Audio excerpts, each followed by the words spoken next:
Hello guys, and welcome to a new video today by me, Vulcan. Today I'm making a video that I honestly never thought that I would make, and that is covering an announcement for a new Wargame Red Dragon DLC. So here we have the Nation Pack South Africa. It was announced a few days ago. Apologies that I haven't got this video up sooner. I am a little behind the times, but that's because I was busy moving my computer and a lot of other stuff. So I wasn't really able to do so. But here we are, and honestly, just straight off the bat, I'm going to say that I'm really excited about this. I believe, I'm not entirely sure about this, so don't quote me, but I think Eugen managed to secure the IP back from Focus Home Interactive for Wargame Red Dragon. So that's why they've been able to update and plan for more content for Wargame Red Dragon recently. That's also why you saw the epic free week for Wargame Red Dragon. So yeah, it's really exciting. The Wargame Red Dragon community's always been more active actually than the Steel Division community overall. It just shows how popular the game really is. So this is super exciting. And yeah, South Africa is an awesome choice. It's a choice that I think makes a lot of sense in the grand scheme of things, since there's not really much else you can do in Wargame other than maybe India. I mean, obviously India would be broken down into a lot of different states, so maybe there's a lot more to that. But yeah, South Africa, an African choice, I think gives them a lot to work with, and South Africa has a ton of unique vehicles that they can add, so that's really awesome as well. So what I'm going to be doing is quickly going through this post. I'm not going to read the whole thing. I'll leave a link in the description for you guys to have a look at if you missed the post, and yeah, you can read it through it all yourselves.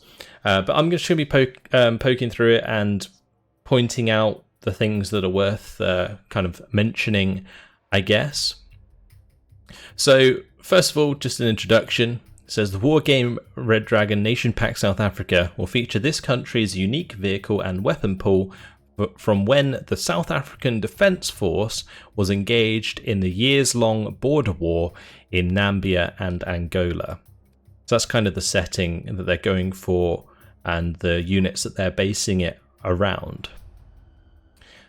So they're talking about a little bit here the influx of new players engaging with the still popular RTS. That's obviously helped by the fact that they had the free week on Epic. And so they've also, followed that up with the Nation Pack. I think obviously this was a planned marketing strategy, let's be honest. I don't think this is the reverse of that. But yeah, rewarding the Wargame players with a host of cool new toys and a whole new nation is something that I think is very welcome in the Wargame community and has been a long time coming. And hopefully with this will also be some balancing updates for the long overdue Entente and Israel decks. So the Wargame Red Dragon Nation Pack South Africa will add close to 90 new vehicles, all fully voiced in either Afrikaans or South African accented English. The voiceovers in both Steel Division and Wargame are excellent. The fact they go through and do all of the native pronunciations and translations of different callouts is really awesome in these games. So glad to see that continuing as a thing. They also briefly mention a couple of the new units that we'll be seeing. But they've got 32 battalion troops. I'm not sure what this means, whether or not it's 32 different types of infantry units or something, but I guess we'll see. Then we got the context here. So it puts a spotlight on the SADF, the South African Defence Force, the National Army of the Apartheid era South Africa, mostly composed of conscripted white South Africans, both English and Afrikaans-speaking males. The SADF did feature a sizable amount of black and coloured soldiers in distinct segregated formations. So this is going to be I'm a little bit worried about this, mainly because the Wargame community can be a bit toxic. So I'm hoping that doesn't kind of come down on the DLC in a negative way. I don't want to see like the reviews bombed by like racist people and so on. I think this is cool that they're kind of pointing out this kind of thing, and you know, they're saying that the segregated formations, I assume there was a lot of racial tension in that kind of thing. So yeah, hopefully that doesn't, you know, come out in the Wargame community. I'm a little bit worried about that. But South Africa, why did we pick it? So I think the main reason that they wanted to pick it was because it's one of the nations that has the most varied amount of units that they can add that aren't already in the game. So you can see here they're talking about the Ratal, the Caspia, Buffel. I'm probably pronouncing all of these wrong, but yeah, there's just a lot of stuff to go through. So they're saying that it's a highly mobile and aggressive army. The SADF relied more than any other nation on speed and mobility, with a strong preference for wheeled armoured units. So that's going to make motorised decks actually really, really strong in the game, probably. They're saying that there's barely any mechanised units, which are tracked units, besides their main battle tank. But let's have a look further down, because this just talks about what is a Wargame Nation Pack, and of course, if you played Wargame Red Dragon already, you're going to know what that is. But this is more specifically what they're going to add. So I'll probably go through all of these bullet points just to point out a few things. So it's going to add close to 90 new SADF units, including 20 brand new vehicle models, as well as many new variants. All feature new Afrikaans and, well, we've already read that. These include the ubiquitous Caspia and Ratel APCs. These are really interesting looking APCs. I had to Google a lot of these things to find out what they really looked like, and I'd suggest you guys do the same. But they look really interesting. The Ruicat wheeled tank is kind of like a lot of the French wheeled tanks that are already in the game. There's the Eland, which is the license-produced French AML, so that's again very similar to the French. The Cactus, which is French Protal. Only tracked Oliphant MBT. The Oliphant MBT is quite an interesting one. I think it's based on the Centurion, if I'm correct. And there are a lot of variants of it. So it'd be interesting to see how many variants they actually add into the game. But many armed variants of the locally made SAML trucks as well. So you'll see the Spag variants and the MLRS there. And there's the G6 Renoster, which is a self-propelled howitzer. The Air Force includes old Buccaneer, Vampire, and Impala. These are really awesome. It's nice to see like the older units. Like one thing that I really love using in Wargame Red Dragon is the sabers, because they just look really cool, especially in the campaigns where they're actually kind of useful. It's fun to use it. In multiplayer, they tend to get taken out quite easily, but yeah, in the campaign it's pretty fun. But the Vampire is an awesome aircraft for sure. They've got the French Mirage and the locally modified Cheetah. The Cheetah is very similar to the one you see in this screenshot here. And then they've got, furthermore, you'll see the Atlas Carver prototype. So this will probably be like one of those 1985 plus prototypes that are in the game. Although I don't think this ever actually reached production or like active service, so I'm surprised it's actually in the game. The first full South African prototype plane design, yeah, never left the drawing board. Okay, so it actually says it right there. Helicopters include the French Alouettes. There's a lot of French sort of influence here, and they're locally produced variants of prototypes such as the K-Car, Oryx, and XTP-1 Beta. What a name. If I was like in a tournament calling that out, that'd be quite something, wouldn't it?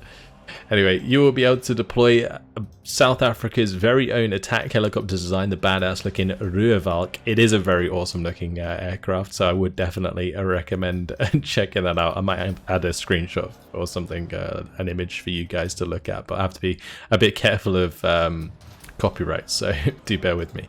Yeah, definitely make sure to look that up. Infantry will include Bokop, regular riflemen, Parabat paratroopers, SASF, special forces. I'm curious what the loadout of the of the special forces is going to be. If you think about things like Delta Force, they have grenade launchers.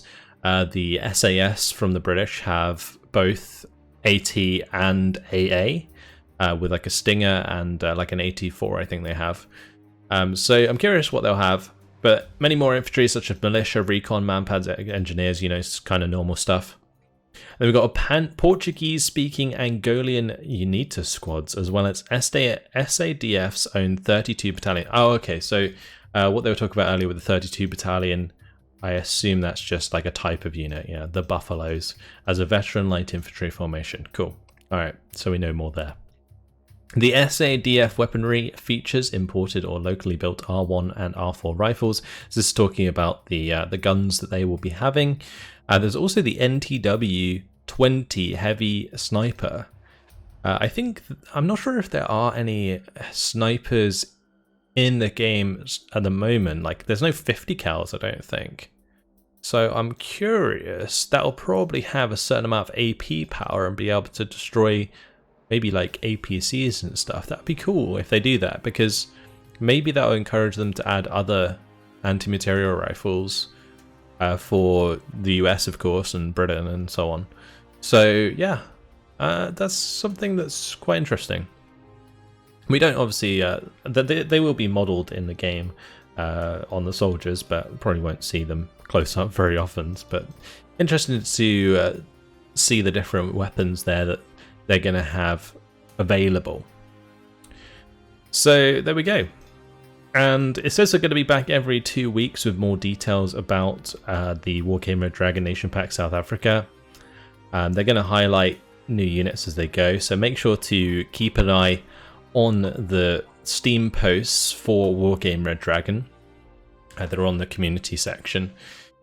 When you get a link to this, you can just click back to like all events or whatever on the top here, and you'll be able to find the rest of the posts, or I think it's on the news side of things. But either way, more information to come for sure. I'm probably not going to do a video on like every single post that they make. I very rarely make videos like this because I just don't feel like they provide much content. But in this case, it's such a big announcement that I thought you guys would want to know what I think. And honestly, I'm really, really looking forward to it if it hasn't shown already with my enthusiasm about these vehicles that we're going to be finding in game very soon.